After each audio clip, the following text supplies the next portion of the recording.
Yo, what is up, guys? Today we've got Daniel, who is a returning guest and a pretty good friend of mine. Last time I had you on here, we had your top 4 prank kids profile from the Remote Duel Invitational, and since then you've had several tops on prank kids overall, and I think it's fair to say that you're probably one of the best prank kids players in North America. But this time you decided to go with something different, so I wanted to ask, why did you decide to pick up Lyrilusc Tri-Brigade, and more importantly, do you think it's the best deck of the format? So, in terms of the first question, I don't know if you've seen our ban list, but they did a little something to the kids. So, with the one meow, I don't really want to play the deck anymore. And like, if you play it in a way to make up for the one meow meow loss, you take away the strength that gave it the ability to perform the way I see it. So, I didn't want to really play kids anymore, and I was just looking at decks to play this format. I tried like Altergeist Dogmatica, which was pretty solid, um, and that like didn't really work out. But in terms of decks that were in the meta, I'm not a fan of the Sword Soul engine, and there weren't a whole lot of other decks I was too excited about. But Lyrilusc looked very powerful, um, very consistent, and from what I've seen, while it is known, it's not as much as respected as it should be, Mm-hmm. which could give it slight edge as well. Uh-huh. In terms of do I think it's the best deck? Like in terms of strength, it 100% is. Um, like obviously Sword Soul is the more represented one, but I do think it is better than Mm-hmm. Sword Soul. So I guess I would say yeah, it is the best deck, All which right. is why I picked it. Yeah, because it is Yeah. the best deck. Fair enough. All right. So before you start your deck profile, do you have any shout outs that you want to give out? Yeah, so I got a new team. It's called New Rum Games, Energy for short. You can check it out at newrumgames.ca. Got a great selection. No promo code just yet, but that's in the works. I'll probably get one after Pasadena Top. Um, Jeez. but yeah, be sure to check them out. And then, of course, shout out to all the Energy Sweeties and Bear Bear himself for having me. All right. Yeah, you're free to start your deck profile whenever you want. All right, cool. So starting off with the main deck, obviously it's gonna be triple Warbler and then triple Sparrow. This is the standard. Like Warbler Sparrow is full combo through Nibiru. Um, this is what you want to see every time. Like this you play three of in every variant. However, most variants I've seen, this is the only three of they play. Whereas I maxed out on all the birds. Mm-hmm. And then yeah, we'll throw in Nerval. He's an honorary bird. So the reason I max out on three of is so the way I look at combo decks is I believe their engine should be good enough to push. And if I play three of everything, that means I'm always seeing engine. Like having these in hand just helps to push so much. Wagtail with Warbler is basically the same as with Sparrow, so I don't get why anybody plays less than three of this. Um, and then Canary is an insane push for just dropping as your last card after playing through Disruption just to make a Fat Zeus. And then Swallow is insane. Right? This one's really underrated. There are builds that play one of this, but this one's crazy. It puts a lot of board presence. It really helps you to push because even they say you don't have Warbler but have a combination of these, even a normal summon of one reveals Swallow to special the other. Like that'll get you places. Like you'd be very surprised. Um, and then yeah, Nerval, he's the blend between the birds and the tries. The Tri-Brigade monsters put in a lot of work in this deck. And Nerval being obviously insane. Like being able to be summoned off Swallow and just help push with bird plays, go into some more, but still summon double Dragon Lord, like it's crazy. It's crazy. Like yeah, just on every time I see a hand, I just want to hand like five of these because like this just pushes through so much. Mm-hmm. So that's it for the birds. And then moving on into the Tri Brigade portion, it's three Fractal, one Kit, one Keras. I have debated on playing two Keras because I noticed it can come up in certain grind games. Yeah. However, it's probably best just to keep it on one. Like the biggest time I wanted to have multiples of these was when I wanted to reveal them for Small World. Hmm. Um, but that means your hand's awkward as is. Obviously, the second one wouldn't help that much there. But yeah, like these are just really good. Fractal. Fractal is really insane because he can send any Tri-Beast to the grave, which means he can send Sparrow. So it essentially means so with three Sparrow, three Wagtail, three Bird Call, three Fractal, and the Tanky, that means you have 13 ways to use Sparrow. Plus, I do play the Small World package. That's Yeah. 16 ways to use Sparrow. I think a lot of people forget that Fractal actually can send a lot of stuff, not just the Tri-Brigade name. That's actually Yeah, I really know. good Like, here. it's really good. And what's nice about starting with Fractal, like it's a small thing, but if you start off with Fractal, that means you don't have to banish one of the birds for combo, which means you get an extra material onto Ensemble at the end of your combo, which especially like attack wise can come up a lot, Hmm. which is pretty nice. Just a small little thing. Most of the time it doesn't matter though. But anyway, yeah. So Kit, you get as part of the combo. This dumps Oath. I know a lot of people been cutting Oath, but I like this just it's too good, I think, because it stops Dark Ruler, stops droplets, and any annoying spells that you just don't want to really deal with. Hmm. Like it just gives you your board the protection that I believe it needs, and like if you draw, you draw. Right? It's just a one of. Yeah. Karis is an insane push, just special summon, and just hey, being. What's really good about this deck is with all the birds that you have, you just keep special summoning. And because it's so easy to get to Nerval, it's really easy to get to Karis, which means it's another special summon to give you another push. And the deck just keeps on going. Like, it's actually crazy. Um, so that's it for the Tri-Brigade package. Um, and then for my last two monsters, Dinotherium, Avian, obviously, for some Morgan, and this is for the Small World Yeah. package. And then onto spells, it's three Bird Call, three Small World, three Talents, and then the three one-ofs. The Bird Call is obvious. It's the best Rhoda the game probably has, to be honest. Because it's a Rhoda, it's a Foolish Burial, it's a special summon from hand. It's quite nuts. Um, I mean, Engage is and pretty good too. yeah, you know what? That's a fair point. That's a fair point. Um, but yeah, like what's nice about Bird Call is when you have hands that are like where you have all the birds except Warbler, Bird Call actually allows you to still have full combo because you just special summon whatever random bird you have in hand to give you the fourth monster on board Hmm. to still have all the bodies for the Starlings to make the future and then summon kid and all that. Yeah. So yeah, Bird Call is insane.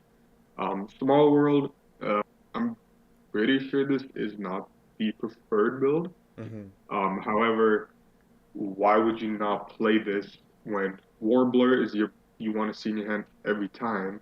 This gives you three more Warblers, right? Because the unfortunate thing is the one you want to see all the time isn't the easiest one to get access to, right? Because the Yeah. thing with Sparrow, I said, right? You have three Sparrows, Wagtail counter Sparrow, Fractal will dump Sparrow. Whereas with Warbler, it's just Warbler, the bird calls at small. Yeah. So going from 6 copies to 9 copies, that's very, very significant. That's a huge bump. And what's great about Small World is that it's not just Warbler. It could be Sparrow. It could be Fractal. It could, if you don't need it, it's just a free draw Fairyjet. You know, Yeah. like this card is just insane. Like I don't get how people play the Desires build. Like that's crazy to me. I don't. Like, I would be so scared playing Desires in this deck Hmm. with two random cards. Whereas this gives me exactly what I like. I'll happily take the neg one. Like Yeah. I'm broken boards going 1 for 1 at Small World. Like going losing out on two cards still breaking boards. Right, just because I had one I need to break it. Hmm. And then for talents, this I suppose was like my power spell of choice. Hmm. I didn't really see it throughout the tourney, if I'm being honest. But like the few times I did, it was nice. Like, it did what it had to do. Yeah. So, Um, what would you say you resolved more? So, when you got hand trapped, would you rather resolve the effect to look at their hand, or would you rather get the draw too? so um, obviously it will very much depend on my hand. If my hand, so most hands can play through one hand trap. Yeah. If that's the case, then I will look at their hand all the time, which um which sounds very Winmore because if you could play through the one hand trap, what's the point of talents, right? Yeah. So point is, first of all, two hand traps. I think this is where talent shines. In decks where it is the second hand trap that puts the nail in the coffin, especially something like Nibiru plus a hand trap. Nibiru plus a hand trap is almost impossible to play through. Like Yeah. that is very difficult. Um, so Talons looks at the hand to rip out the second hand trap so I can keep pushing. And also I know exactly what to negate on my final end board. Hmm. And then, yeah, but obviously when my hand can't really do much, I just opt to draw two instead. Yeah. So going Um, forward, I know for the power cards, it's usually either Tactics, Storm, Droplet, or Dark Ruler. Would you keep Tactics over those other three options? so I do want to play droplets. Uh huh. However, mm, like I could have easily gotten my hands on a playset for this I weekend. I would have give you mine if anything. Yeah, see, there you go, super easy. But obviously appreciate that. But not only did I want to try out talents, just see how it go. Um, but also, if I'm being completely honest, I didn't really feel like going out and getting them. Yeah. Okay. So Fair. yeah. And yeah, like I said, I do want to see how talents would work out, and because I'm also thinking in the situations I had talents, Hmm. if I had droplets, or like any of those other power spell cards, like it wouldn't have done much. Yep. Um, so they talents was pretty good. Like it didn't overperform, it didn't underperform. It was solid. Hmm. Um, and one of the things I really wanted for talents, so in the extra deck, I am not playing the Wind Charmer, because the extra deck is incredibly tight. Um, but if I could find space, I would play the Wind Charmer because this makes talents even better Yeah. because you can, do anything, summon a bird, and then talents can take take one of their monsters, and then you summon the uh, the Wind Charmer to then bring back their Baronne. Yeah. Um, and what's nice about taking specifically instead of using your own monsters is that like if you play no board, say they Baronne negated something, then you take Cheese out, right? Maybe turn off their trap if they don't have a monk. Hmm. Or if they Cheese out, then you force a Baronne. And yeah, just forcing them into a lot of awkward spots. Um, but yeah, like usually the drawing two just gives you more engine, which like I said, if you have engine, you're just breaking boards anyway. Yeah. So that's my take on talents. And then in terms of the one ups, like one for one, this card's crazy. Like I would never cut it. Tenki, it's debatable to cut it just because it's just easily plays into draw. Hmm. But like I said, you see that these are cards that just help me get into more engine. So I'm sure you figured out by now my theory on combo decks that you just want engine. Like Yeah. that's all you want. And then call back to make sure engine resolves. Hmm. So that's it for all the spells. And then moving on to the last couple of cards, it is triple imperm and the one oath. So I already gave my 2 cents on oath. This is pretty nice because even if you draw it, you can set it, and it has an effect to target a link monster. To summon a tri-type with a different type from the targeted link monster. So on your final end board, you negate with Avian, it bounces back to hand. Then you activate Oath, target your double Dragon Lords, which is Beast Warrior, summon the Wing Beast, Avian back onto the field. So this could give you another negate, which is pretty nice. Or you can just send it for double Dragon Lords and then put it in grave Hmm. so that you can negate something that way. So it's pretty nice. Yeah. Did, And then yeah, imperm. So this heavily contradicts what I said about wanna play engine. Like if Tenki was at 3, this would be out of the deck instantly.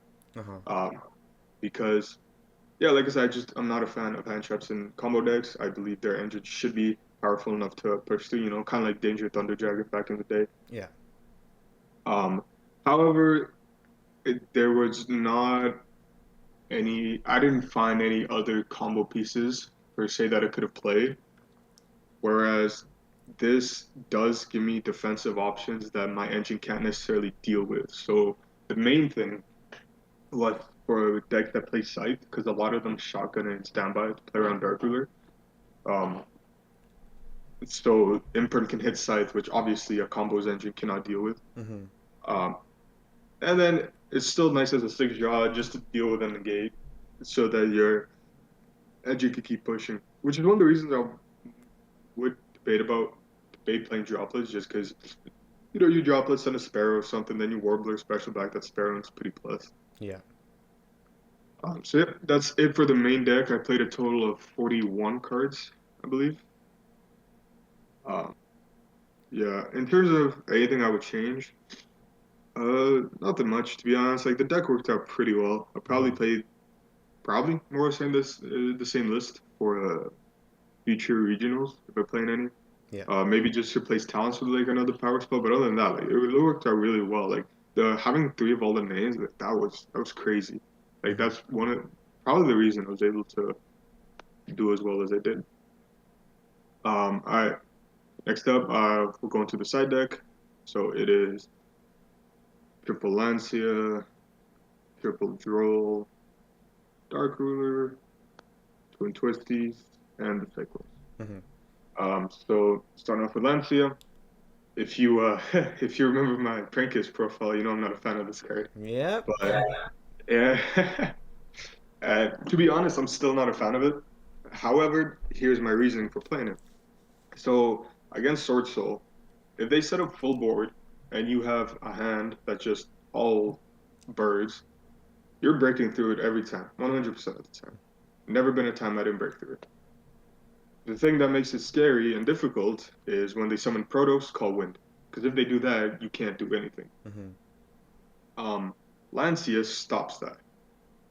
And what's nice is that it can stop if they have an awkward hand. It can stop Taie. It could stop the Tenyis. It's not stopping Moye. It's not stopping Longyuan.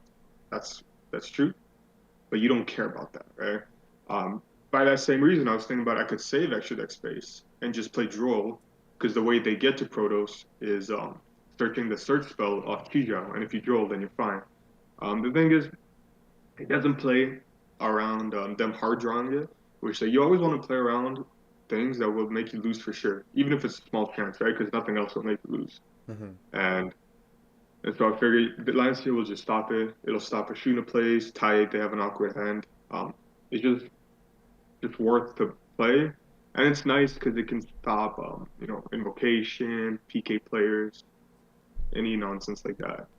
But yeah, the biggest reason is just for Protoss. That's it.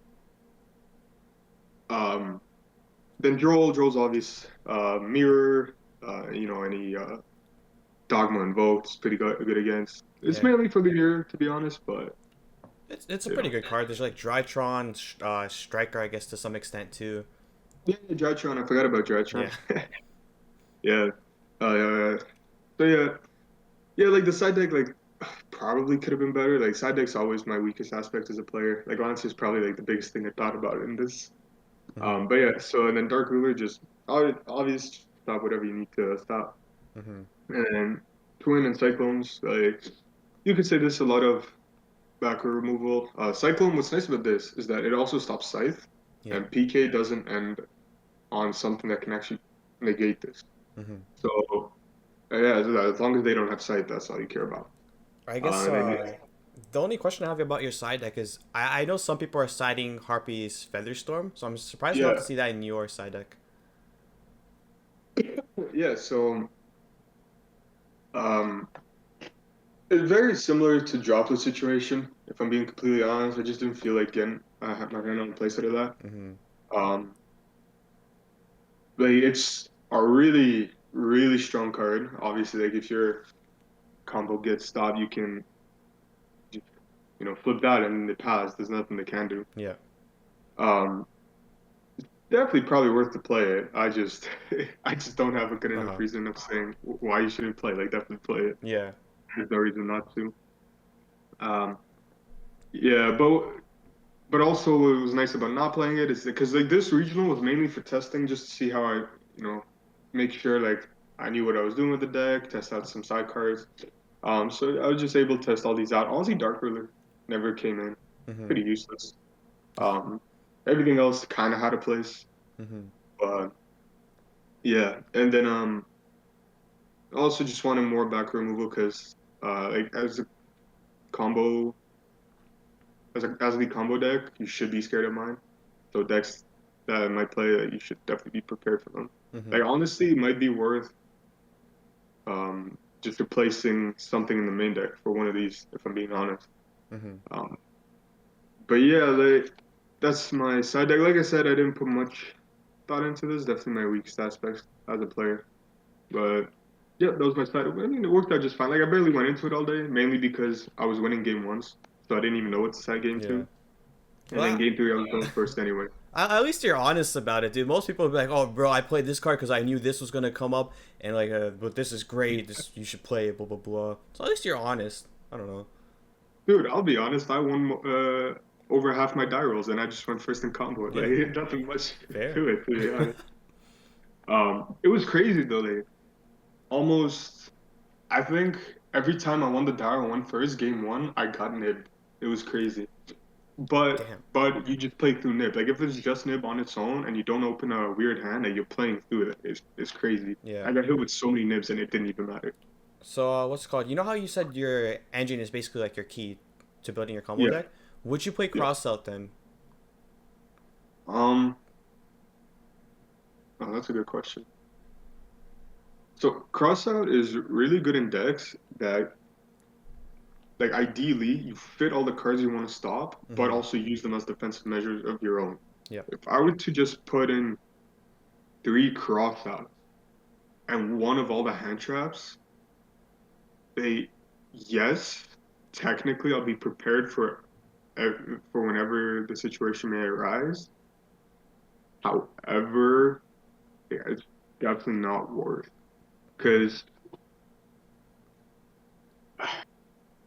with crossout, right, you're not going to just be putting one hand trap, right? You like say for example minimum Nibiru, just those two, Yep. bare minimum. That's five cards where you could take out, three Imperm and two or something else for Mm-hmm. sure. That's definitely viable. Um, you know what? That is actually kind of viable. That might be kind of worth it. To be honest. This guy's just discovering mid deck profile. It's like, Yeah, might be a good idea. yeah. No, we're here to Yeah. learn. Right? Yeah, Yeah. it's pretty nice. Yeah, but also like another thing with hand traps, I really like hand traps that are part of engine. Mm-hmm. So B Trooper is a perfect example where I don't know if you remember, but there was a time right before the lockdown where Retaliating Sea was an actual meta side card, Yeah. right? It was hit Shaddolls and all that. Mm-hmm. But it was just a hand trap. Bees, for them, it's a hand trap and a combo and extender, Mm-hmm. right? They have the Sting and Lanius. It's a DD Crow and a combo extender. Like those are, I think, the best ways to put hand traps in decks. Yeah. And the reason I bring that up is because there was a period where in this deck, instead of the imperms, I was running Moonlit Chill. Mm-hmm. Um, for the sole reason that you can small world it Yeah. into a combo piece. See, that's the other thing I was thinking, because you can also small roll it into Nibiru, because I think it's 600 defense on the Dynatherium and 600 on Nib, right? Yeah. Yeah, so that's also an Nibiru option. Nibiru is an option. The thing is with Nibiru though, is it turns off your Warbler. And Mm-hmm. Warbler is the best part of your deck. Um, and if I'm being entirely honest, I'm not that comfortable playing without Warbler. You Uh-huh. know what I mean? Like if I don't have it, that means I have everything else. Yeah.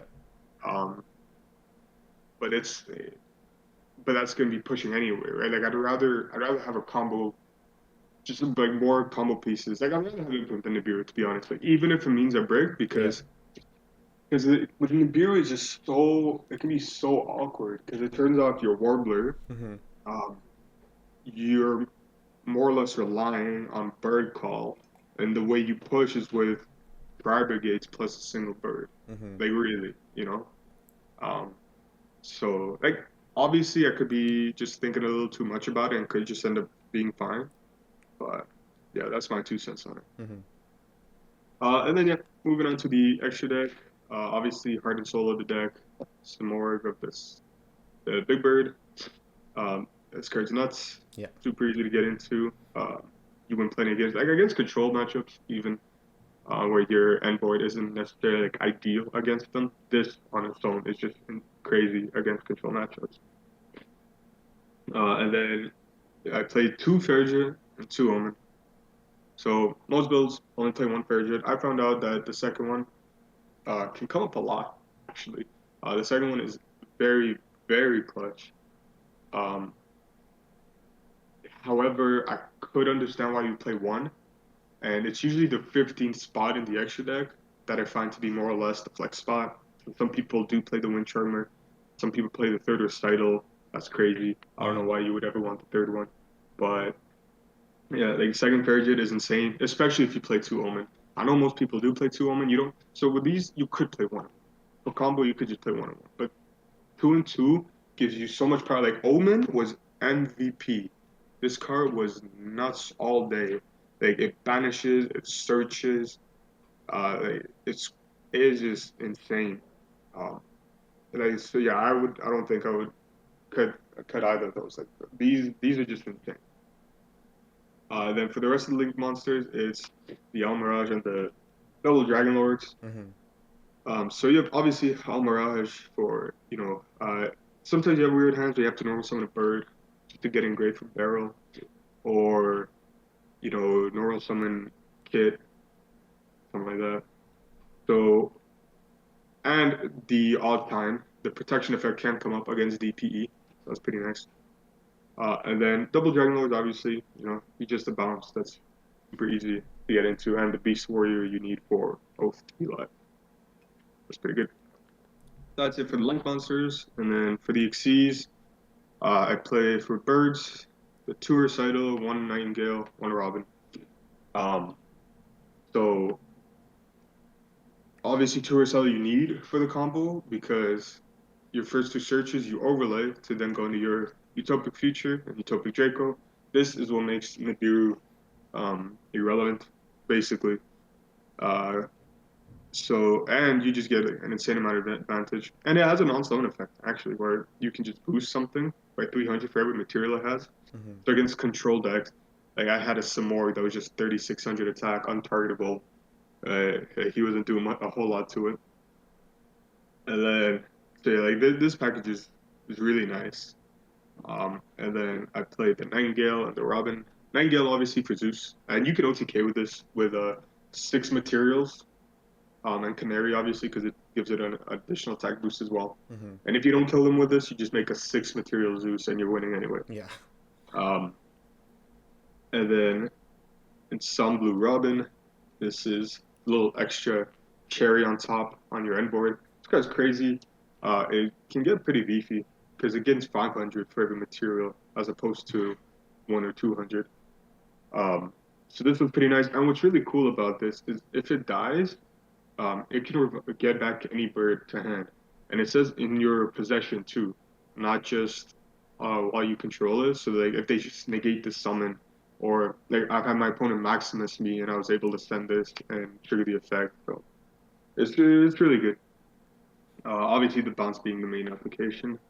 And then for the last 2, Downerd and Zeus, there have been times where you try to go into a Zeus, but they somehow get rid of the Xyz beforehand. And then Barrel can revive any Lyrilusc. It does not have to be a main deck. So you can revive the Xyz, which means you can bring it back, then attack directly for 0 to stack Downerd and go into Zeus. Yeah, and that's what I really like about combo decks. They tend to have a lot of like really small niche plays that can come up that end up saving you the game. Yeah, like this deck was really fun to play. I really enjoyed it. All right, dude. Well, thank you so much for coming on again. You're always a welcome guest on here, and honestly, I wish you the best of luck at Pasadena. Hopefully, I'll get you back on here in like 2-3 weeks time after Pasadena now. That's the plan. All right. Thanks for having me. Take care. Peace.